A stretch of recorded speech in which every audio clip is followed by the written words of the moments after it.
Prajamata news channel ಅನ್ನು subscribe ಮಾಡಿ, like ಮಾಡಿ, ಶೇರ್ ಮಾಡಿ, ಕಮೆಂಟ್ ಮಾಡಿ. ನಾವು ರಾಜ್ಯದಲ್ಲಿ ಸಾಕಷ್ಟು ರಾಜಕಾರಣಿಗಳನ್ನು ನೋಡಿದ್ದೇವೆ. ಆದರೆ ಇಡೀ ರಾಜ್ಯದಲ್ಲಿ ಸಮಾಜ ಸೇವಕಿ, ಬಡವರ ಬಂಧು, ನೇಕಾರರ ಹೃದಯ ಮಿಡಿತ ಇನ್ನು ಶ್ರೀಮತಿ ಉಮಾಶ್ರೀ ಅಮ್ಮನವರ ಮೇಲೆ ಹಾಗೆ ಉಳಿದಿದೆ ಎನ್ನುವುದಕ್ಕೆ ಇಂದು ಅವರ ಜನ್ಮದಿನದ ನಿಮಿತ್ತವಾಗಿ ತೇರದಾಳ ಮತಕ್ಷೇತ್ರದ ಜನರ ಪ್ರೀತಿ ವಾತ್ಸಲ್ಯ ಇನ್ನೂ ಹಾಗೆ ಉಳಿದಿದೆ ಎನ್ನುವುದಕ್ಕೆ ದೊಡ್ಡ ಉದಾಹರಣೆ.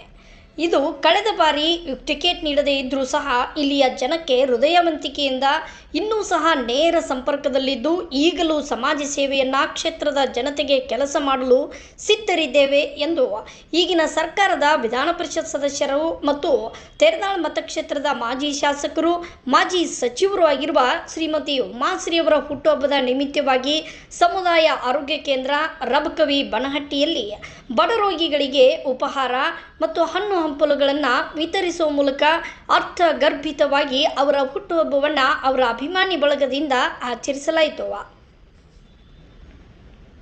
ಈ ಸಂದರ್ಭದಲ್ಲಿ ಉಮಾಶ್ರೀ ಅವರು, ಅದೇ ರೀತಿ ರಾಹುಲ್ ಕಲಾಲ್, ಸಂಗಪ್ಪ ಕುಂದಗೋಳ್, ಶೇಖರ್ ಹಕ್ಕಲದಡ್ಡಿ, ಹಾರೂನ್ ಸಂಗ್ಲಿಕರ್, ಇರ್ಷಾದ್ ಬಿಜಾಪುರ್, ಮಾಯಪ್ಪ ಖರಿಜ್ಯೋತಿ, ಸಚಿನ್ ಹಟ್ಟಿ, ದೇವಪ್ಪ ಮಹೇಶ್ವಾಡ್ಗಿ, ಹರೀಶ್ ಕಲಾಲ್ ಸೇರಿದಂತೆ ಇನ್ನೂ ಹಲವು ಕಾರ್ಯಕರ್ತರು, ಮುಖಂಡರು ಉಪಸ್ಥಿತರಿದ್ದರು.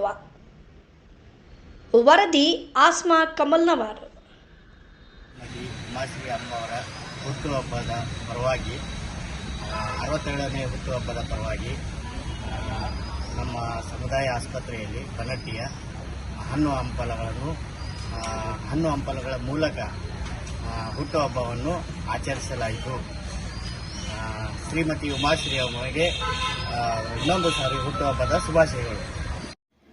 ಪ್ರಜಾಮತ ನ್ಯೂಸ್ ಪತ್ರಿಕೆ ಹಾಗೂ ವೆಬ್ಸೈಟ್ ಹಿಂದಿ ಭಾಷೆಯಲ್ಲಿ ಪ್ರಕಟವಾಗುವ ಭಾರತದ ಪ್ರಮುಖ ಸಂಸ್ಥೆಗಳಲ್ಲಿ ಒಂದಾಗಿದೆ. ಮೊಬೈಲ್ ಮತ್ತು ಡಿಜಿಟಲ್ ಪ್ರಕಾಶನದಲ್ಲಿ ನಾಯಕರಾಗಿ ನಾವು ವಿಭಾಗಗಳಾದ್ಯಂತ ವಿಷಯವನ್ನು ಪ್ರಕಟಿಸುತ್ತೇವೆ ಮತ್ತು ಸುದ್ದಿ, ಜ್ಯೋತಿಷ್ಯ, ಆಧ್ಯಾತ್ಮಿಕ, ಧಾರ್ಮಿಕ ಮತ್ತು ಮನರಂಜನಾ ವಿಷಯಗಳಲ್ಲಿ ನಾಯಕರಾಗಿದ್ದೇವೆ.